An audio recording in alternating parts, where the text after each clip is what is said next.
इश्क अजब सा रिस्क, सिद्धार्थ और ऋतु की love story. Author Shivani. Episode 2 अत्याचार ही अत्याचार। ये तुझे पहले सोचना चाहिए था। ऋतु सिद्धार्थ को घसीटती हुई जबरदस्ती बाहर लेकर आई। ये मैडम क्या कर रहे हैं? ऋतिका ने ऋतु को देखकर बोला। पक्का कुछ झोल हुआ है, कृसा बोली। कितनी बार बोला टपोरी भाषा की फिल्में मत देखा कर, ऋतिका गुस्से से बोली। कि तभी दूर से ऋतु ने हाथ दिखाया। मैडम बुला रही चल। ऋतिका ने गाड़ी ग्राउंड में ले ली। जब ऋतिका ने ऋतु के सामने ले जाकर गाड़ी रोकी कि तभी ऋतु ने दरवाजा खोला और सिद्धार्थ को अंदर बिठा दिया। फिर कृसा को इशारा किया और कृसा ने सिद्धार्थ को हथकड़ी पहना दी। जैसे सिद्धार्थ ने कहा था, आसपास के लोग उसे ही देखे जा रहे थे। सभी में बातें शुरू हो गई थी। ये सिद्धार्थ को क्यों लेकर जा रहे? जरूर कुछ कांड किया होगा। मुझे तो ये लड़का पहले से ही पसंद नहीं था, एक औरत बोली। सही कहा, अच्छा है हमारे बच्चे इसके साथ मस्ती नहीं करते, नहीं तो हमारी बदनामी भी हो जाती, दूसरी औरत ने पहली वाली से कहा। लगता है आज तो ये गया, एक बूढ़ा बोला। हाँ सही कहा, पुलिस का अत्याचार ही सबसे बड़ा अत्याचार होता है, एक और बूढ़े ने कहा। सभी बातें बना रहे थे। ऋतु ने नोटिस किया कि जैसा सिद्धार्थ ने कहा था ठीक वही हुआ, पर ऋतु को इसकी फिक्र नहीं थी। कृसा मैं इसे पुलिस स्टेशन लेकर जा रही हूँ। मुझे शक है कि ये कोई मामूली लड़का नहीं है। इसकी बॉडी पर जो चोटों के निशान है, ये चीख चीख कर गवाही दे रहे हैं को जरूर ये बड़ा पहुंचा हुआ क्रिमिनल है। ऋतु की बात सुनकर ऋतिका और कृसा दंग रह गई।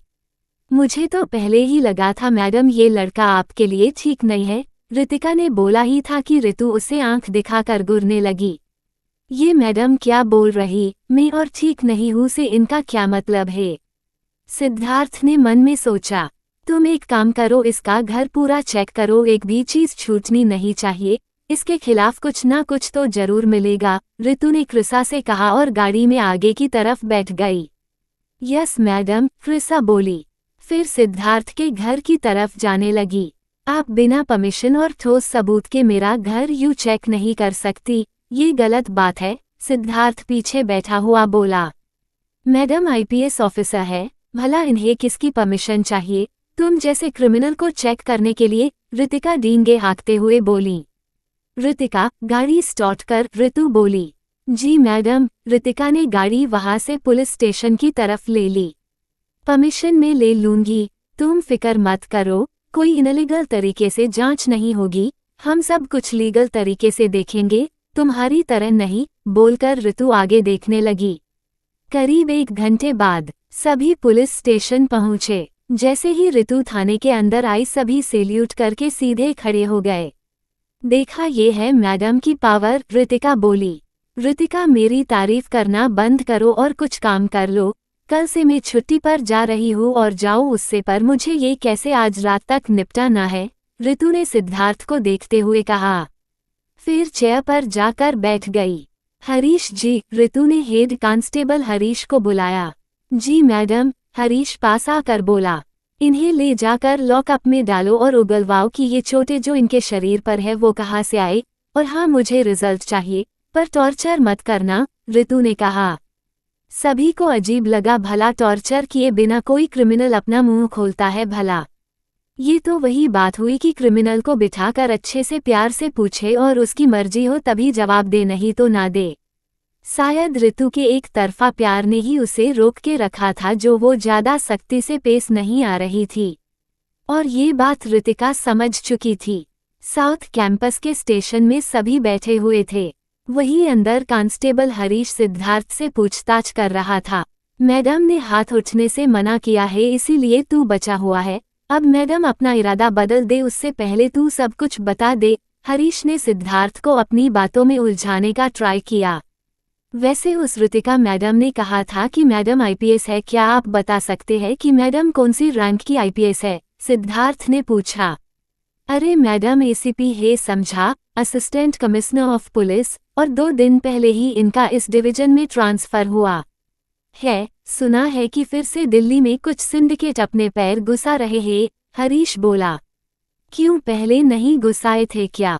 सिद्धार्थ ने पूछा। फिर सिद्धार्थ ने क्यूरियस होते हुए पूछा, फिर क्या था? नवरात्रि चल रही थी तो रोज रात को बैंक के सामने जो बंद पड़ा घर था उसमें उसने और उसके साथियों ने खुदाई का काम शुरू किया और 9 दिन के अंदर अंदर खुदाई करते हुए बैंक के वोल्ट तक पहुंच गए थे।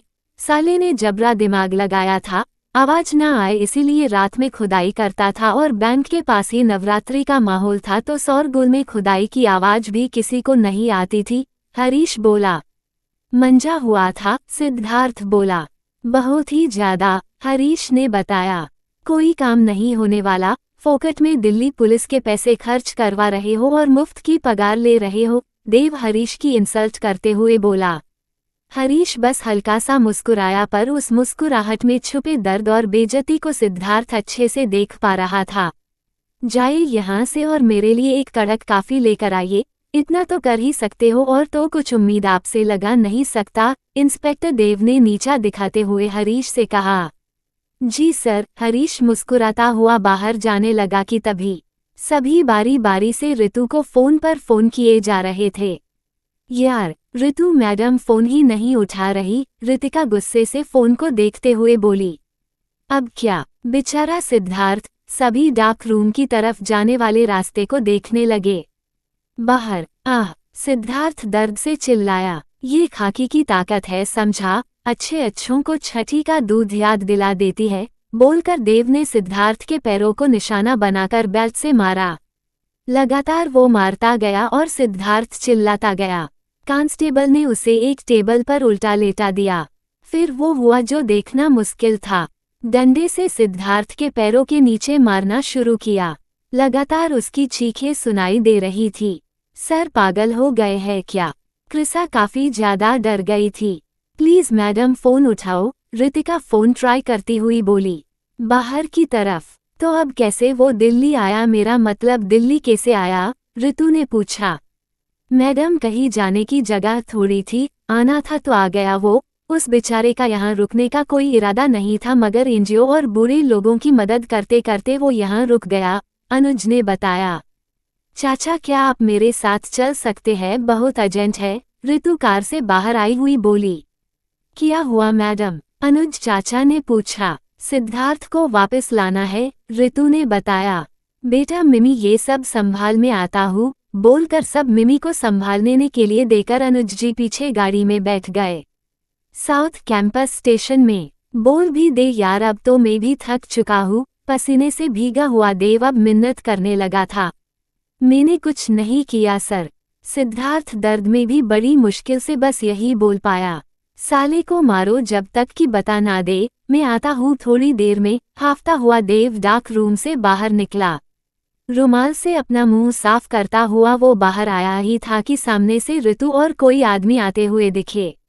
ऋतु जैसे ही अंदर आई सभी स्टैंड अप पोजीशन में सैल्यूट करते हुए खड़े हुए। किसने बोला था सिद्धार्थ पर 3rd डिग्री इस्तेमाल करने को? ऋतु भड़क उठी थी। उसकी गूंज पूरे स्टेशन में सुनाई दे रही थी। वहाँ कुल 30 का स्टाफ था, सभी डर के मारे वही पत्थर की मूर्ति बने खड़े रहे। हरीश जी जल्दी से सिद्धार्थ को बाहर निकालिए, ऋतु ने गुस्से से कहा। जी मैडम, हरीश जी ऑर्डर फॉलो करते हुए डार्क रूम की तरफ गए। हरीश जी डार्क रूम में पहुंचे। चलो इन्हें जल्दी से खोलो, हरीश ने बोला। पर सर ने मना किया है, दूसरे कांस्टेबल ने बताया। मैडम ने बोला है, जाकर बोलूं क्या?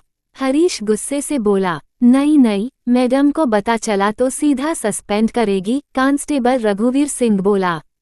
मैं हेड कांस्टेबल हूँ और मेरी ही बात पर ऑब्जेक्शन उठाते हो? सब कुछ मैडम को बोलूंगा, देखना तुम सब, हरीश तीनों कांस्टेबल को देखकर बोला। सॉरी सर, तीनों एक साथ बोले। चुप रहो और काम करो अपना, समझे? बड़े आए सॉरी बोलने वाले, हरीश गुस्सा करते हुए बोला। हरीश ने सिद्धार्थ को देखा। सिद्धार्थ की हालत वाकई बहुत खराब थी। सॉरी बेटा, वो हरीश आगे कुछ बोलता उससे पहले ही सिद्धार्थ ने कहा। कोई बात नहीं चाचा, जिंदगी है, सब चलता रहता है। इतने दर्द में भी मुस्कान लेकर सिद्धार्थ चलते हुए बाहर जा रहा था। हरीश को काफी बुरा लगा। सिद्धार्थ मुड़कर बाहर आया।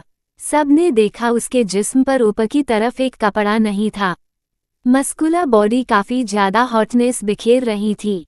उसकी परफेक्ट बॉडी देखकर सभी हैरान थे, पर ज्यादा हैरान थे उस टॉर्चर से जो लगातार 2 घंटों से उस पर किया जा रहा था।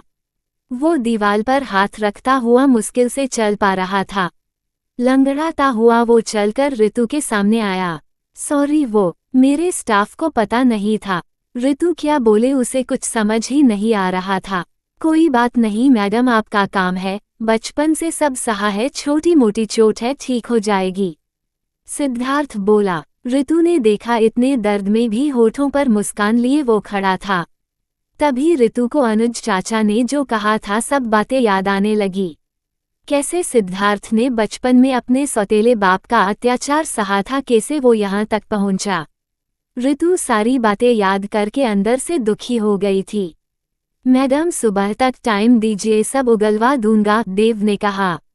तुम चुप रहो, ऋतु गुस्से से बोली। मैडम शकल से ही क्रिमिनल लगता है, हाँ दिखने में अच्छा खासा है, पर सूरत पर मत जाए। इस कृषा का उसके घर से काफी कुछ मिला है, देखिए मैडम, बोलकर देव ने ऋतु के हाथ में न्यूज़पेपर के कटिंग किए कुछ हिस्से दिखाए जो किडनैपिंग के आर्टिकल थे वो, और जो 5 साल पहले दिल्ली में हुआ था वो। ये क्राइम नॉवेलिस्ट है, लेखक है ये, इसीलिए सब जमा किया हुआ है इसने, समझे। अब चुप रहो, ऋतु गुस्से से बोली। चलिए मैडम, अब अगर आपका शक खत्म हो गया हो तो मैं चलता हूँ, बोलकर सिद्धार्थ जाने ही लगा था कि उसका पैर लड़खड़ा गया और वो गिरने ही वाला था कि ऋतु ने पास आकर उसे अपनी बाहों से थाम लिया। सभी ये देख हैरान थे, पर कोई कुछ नहीं बोला। रहने दीजिए मैडम, मैं खुद चला जाऊंगा, बोलकर सिद्धार्थ ऋतु से दूर हुआ और लंगड़ाता हुआ चलते हुए जाने लगा। ऋतु काफी दुखी थी। मैडम, ये आपने गलत किया, पुलिस समाज की रक्षक होती है, पर आप सब तो भक्ष निकले, ये मैं हमेशा याद रखूंगा, गुस्से से अनुज चाचा बोल पड़े। सभी चुप थे। मार मारकर देव ने सिद्धार्थ की हालत खराब कर दी थी। ऋतु गुस्से से देव को देखे जा रही थी।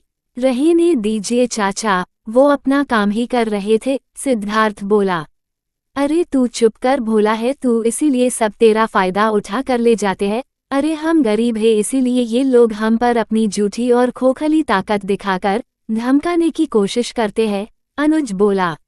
मिस्टर, जानते भी हो ये मैडम कौन है, इंस्पेक्टर देव गुस्से से बोला। चुप रहो देव, ऋतु गुस्से से चिल्लाई। खामोशी पूरे स्टेशन में छा गई। अगर इतना ही दम है तो किसी अमीर खानदान के आदमी को उठाकर इतना मारो और पीटो, फिर जाकर मैं खुद तुम्हारी मैडम को सलाम ठोकूंगा। अगर किसी अमीर घराने के लड़के को उठाया होता तो अब तक वकीलों ने तुम सब पर केस कर दिया होता। बड़े आते ताकत का रोब दिखाने वाले, अनुज गुस्से से बोला। सिद्धार्थ की ये हालत देख अर्जुन काफी गुस्से में था। सच था जो भी अनुज बोला था। ऋतु बस खामोश थी, उससे सिद्धार्थ की ये हालत अब देखी नहीं जा रही थी।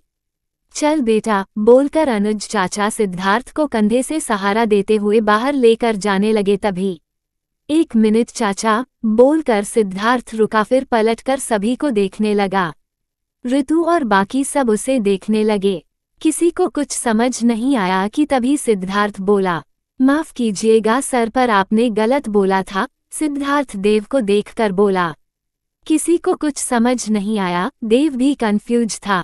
हरीश चाचा बहुत काम के हैं, सिद्धार्थ मुस्कुराता हुआ बोला। कम से कम आपसे तो ज्यादा ही काम के हैं, सिद्धार्थ आज बोला। देव भड़क उठा। ऋतु भी हैरान थी कि सिद्धार्थ क्या बोलने की कोशिश कर रहा था। अच्छा, ये अब तुम मुझे बताओगे, देव बोला। मैं कौन होता हूँ सर आपको बताने वाला, मैं तो बस यही कह रहा हूँ कि उन्हें आपसे ज्यादा पता है, सिद्धार्थ ने कहा।